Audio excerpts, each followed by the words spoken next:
Being able to maintain an athletic ski stance is fundamental to your progression at getting better at all aspects of your skiing: moguls, carving, short turns, skiing the entire mountain.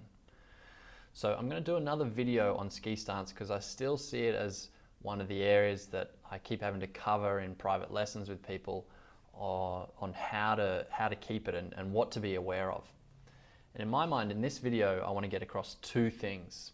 For this athletic position that you see in all sports, tennis, football, soccer, surfing, everything, it's there with all the great people. They're not stretched out, they're compact. Two things. One, upper body management. And with that, did you know that 65% of your body weight is in your pelvis and up? So your upper body, including your pelvis, constitutes just about 2/3 of your body weight. So what does that mean? Well, nearly 2/3 of your body weight is pressuring and moving and dictating how your legs and feet respond. So you need to be aware of how to manage that area in order to keep weight being directed into your feet and into those skis. So that's one part that we're going to cover. The other part has to do with edging, because unless you're pure carving all the time, that's just not possible. You go to any mountain, you're going to need to ski steeper slopes, off-piste, you're going to have to steer a ski. As soon as the ski is steering, there is skidding going on. So that means the full length of the ski is not grabbing completely, like the tail is displacing somewhat. For example, both these skiers are skidding, just the amount of displacement that there is in the tails on the skis is different. And when the ski eventually grabs and engages is different. Why is that important? Well, if you're managing this upper body weight, and say you're just standing, we're practicing here indoors actually, it's very easy to practice an athletic stance because the ground doesn't move away from you, okay? So when you're on skis and on snow, as soon as there's skidding and steering, your base of support, part of it is actually literally sliding away from you. So that makes it difficult. It's a moving target to wedge that 65%, 2/3 of the body weight against. And so you need to be aware of your edging, like so precisely, so you can like catch a platform, catch your skis, create some grip, so your body weight can then wedge in against this and then be moved, around obstacles where you want to go on the snow. So the edging part is possibly the new part that is going to be talked about in terms of maintaining this athletic ski position. So let's get into an indoor exercise. Get a pair of ski boots, get your skis, maybe get an old towel to put down with your skis on top of so you don't ruin your carpet or your floor. But it's really good to just test this out and feel it. As you'll see, the ski boots change how you practice an athletic stance as opposed to not wearing ski boots, because this part can block you. So you just need to be aware of, and I'll point out a few things to do with the cuff and this 65% of your body weight. And then we'll talk about the edging part and also some exercises that you could do to sort of heighten the awareness of when that ski is gripping and you doing that in order to maintain an athletic position. Because again, the main problem I see is people lose this position and they don't know the components that are affecting it, distorting it and breaking it apart. So let's get into the video. I'm going to put my ski boots on. I'll see you in a second. So if 2/3 roughly of our body weight is sitting in the pelvis and above, it kind of means that the pelvis has a lot of power over the legs. It can really influence things. The weight of our body up here can really load the different joints, knees, hips, ankles on both legs. So the first thing you want to do with your skiing is be aware of using this part to influence your stance. And I'm going to give an analogy to mountain bike riding. When you set up your suspension on your mountain bike, like when the pros do it really well, they will put the travel, so the suspension fork, they will set it so when you're sitting on it, when your body weight is on it, you're roughly 1/3 of the way through the entire length of travel of the fork. So for me, if I'm like a fork, a suspension fork on a mountain bike, and I'm this tall, I'm going to sink down about 1/3 of the full kind of range I've got. So that's my home position. And in that position, I've got access to the travel extending. So a mountain bike goes over a dip because it's already preloaded like a third. The suspension, as it loses pressure, the tire will go down to the dip and keep gripping, okay? If it was not already a third of the way down, then you'd get the legs wouldn't be able to drop down, okay? So finding this third of the way through your full range, that's kind of your home position you're always coming back to. So in the transition, you never really want to get higher than this. Most of the turns, as soon as you lose like some kind of stability, come back to a third of the way through. Now that third of the way through travel, again, like when someone gets on their mountain bike, comes from the person sitting on it. Okay, so you've got to take most of your weight sitting in your pelvis and sit it on your legs. So now you can feel that this weight kind of puts the travel, the suspension, a third of the way in and loads up a little bit the legs and the calf and the feet. Now this third of the way through should also put you smack on the front of your boots, but not overly there. And what I mean by not overly there is as you keep pushing beyond that third of the way through, you'll feel you start to change the pressure under your foot a lot. Your foot starts to move around, the ankle shifts back, the heel lifts. You'll also find you get disrupted, your knees and hips take over more of the bending. Whereas the third of the way through, especially if your boots are set up right, you should be able to get there without changing too much else. Okay, so we're a third of the way through. The only other final point I want to make about like sitting our weight into our pelvis and into our legs and trying to find this position all the time is about the boot cuff. So I'm trying to like feel for this a lot of the time to know I'm in that really good range of travel. And then second, if I keep pushing through that, see, because the cuff provides pressure, I start changing my main pivot points in the travel to being knees and hips. So I'm going to have to fold up this way a lot more. So the stance feels different. So the first third of travel feels very different to the second and third of travel.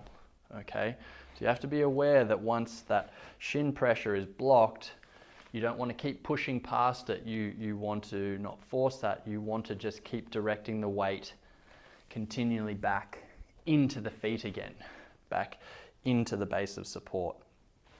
So just get a sense of that and being aware of that point.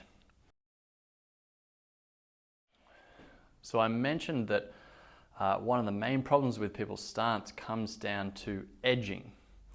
So when I'm practicing my stance here, as far as I know, like the earth doesn't move when I move up and down.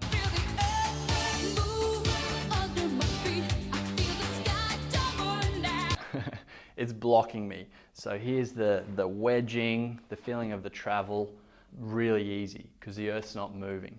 But when I'm on edge and when I'm steering a ski like this, that's kind of like the earth moving away from me when I like sink down. And so I don't get as much of a sense of steadiness.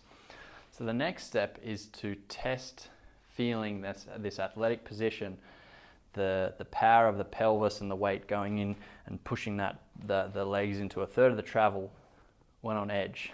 So you tip it over, and here's a really good way to notice, do you still maintain that same feeling of shin contact? So that feeling that your pelvis is pushing down enough to feel the flex and like a little bit of resistance against the cuff, but not so much so that you like lose your heel, okay? And not avoiding it so that you sit back, okay? It's a really good place. It's very different when you're here. It's like, oh, super easy to feel the shin pressure. Give myself a bit of edge angle. Straight away, I already feel like it's a lot lighter. It's not as much there. So it's a really good place now when you're simulating edging to try and get that wedging of the upper body through the pelvis into that outside ski. So feel for that spot and play with also if you were to go further down as you did it. See, now I'm working a lot harder with my legs, and so the wedging is now kind of like forcing this joint to bend instead of just being in that third of the way through the travel point. Okay, so work on your stance with some edging involved and play around with wherever you got to put your upper body and your pelvis. So upper body directing weight through the pelvis to feel the same kind of good position as you do here. And what I feel, and that's why you'll see in a lot of good skiers, is I really have to have this rib cage, this chest projected forward, because that pulls the pelvis into position.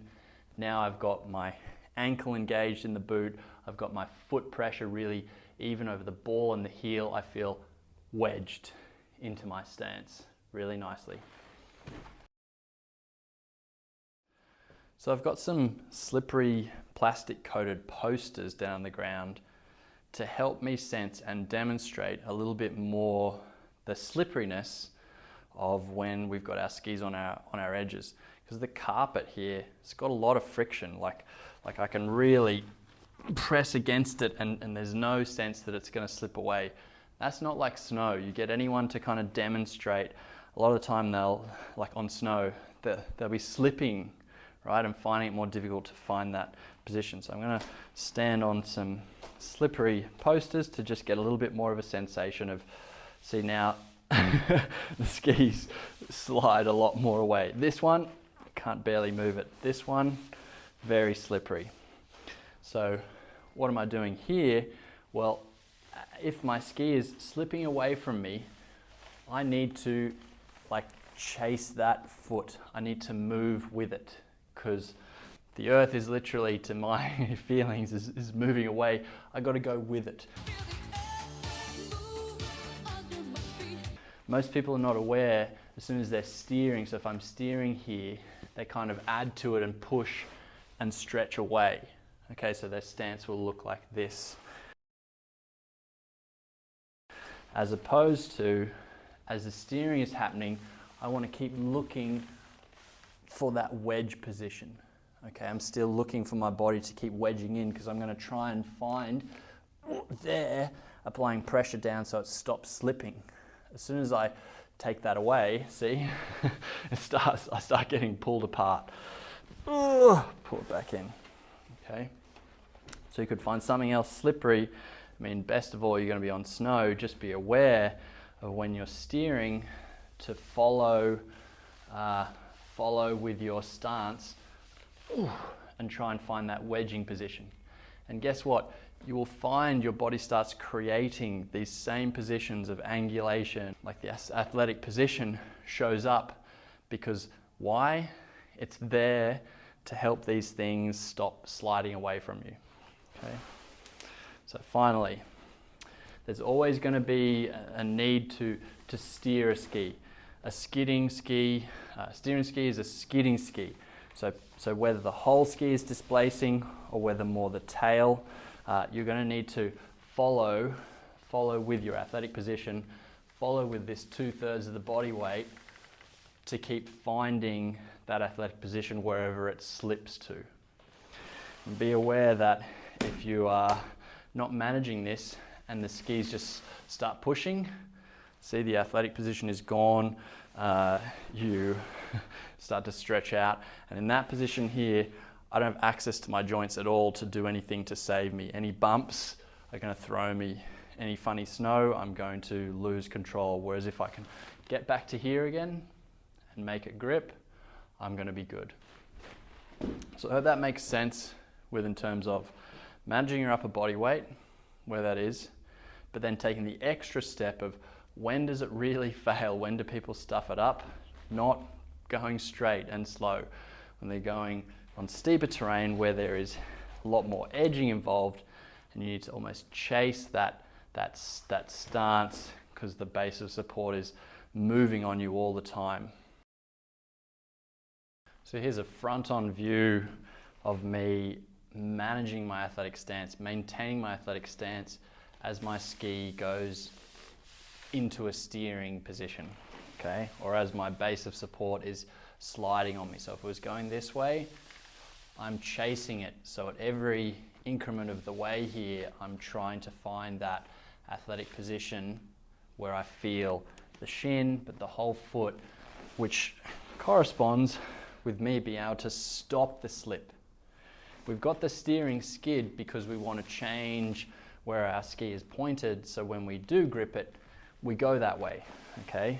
But as we're going through the slipping steering moment, like this, we need to be prepared and ready to engage that athletic stance, find the grip, and go with it. If I show again, the common problem is people are doing this, and so the steering is coming from the leg, the ski is displacing, but see now I've actually taken away that position that I try and sink a third of the way down into. So, and why am I doing that? Because that gives me access to better mobility, balance, my muscles are already switched on. So as soon as I'm doing this and I'm not following it, now I lose that position. So the point is to practice as it goes into the skid and a steer, you're trying to always maintain that position, follow it, practice, there we go, finding the wedging position so that at any moment you could go, that's enough steering, got it. Or I need more, got it. This is a really good example in the moguls of a skier that is doing the common problem. So they're pushing their feet away and they're losing that third of travel rather than steering and always looking for that wedging position. As opposed to this example where I'm really trying to be able to wedge my stance like at just about all moments of the turn. So you'll see I really maintain that athletic position and it's through the edging. So I'm really trying to find that as soon as I come over the bump, be able to find my stance being wedged against the edges. So it's a very different look to the skier prior to this. Okay, so the edging part, huge in like wedging where the majority of your body weight is against the ground, because in skiing, these things, you know, we need to be able to slide them and steer them. And snow is very easy to do that on. So how do we maintain this position as we're doing it? Well, you've got to be aware of it, and then you've got to practice doing it, because I think you'll find a lot of people are just doing this. And that straight away puts my hip and my knee in a kind of a locked position. I don't feel like I am wedged in the athletic position. Maintaining your athletic ski position really comes down to two fundamentals. One, management of this upper body section, this big amount of weight. And then two, probably the more difficult one, but one easily enough changed, is the edging component. So I hope you've got this idea of, for one, trying to always find that third of the way into your travel of your joints, okay? That home position being like the mountain biker setting up their suspension perfectly, always there, because it gives you access in all directions, loads the joints, much better reactionary place to be in. And then get creative with being in your living room, or, you know, if you're out of snow, great, you can practice it. But I think also in the living room, it's quite good to just test some things away from other distractions. Get something slippery under your skis, and like even a towel under the skis on a hardwood floor, you're going to be able to get this sense of chasing and staying with your base of support as you go, you know, into higher edge angles, but not losing that fundamental athletic position. I just see it so much of the time, and I think it's because people are focused on other things like turning the leg and edging alone, and then those components are undoing and stretching out and compromising that like thing you see in all good skiers. What makes them look really good is their stance is just always so rock solid. Good luck with it. I'm sure this is going to help you take whatever aspect of your skiing to a new level.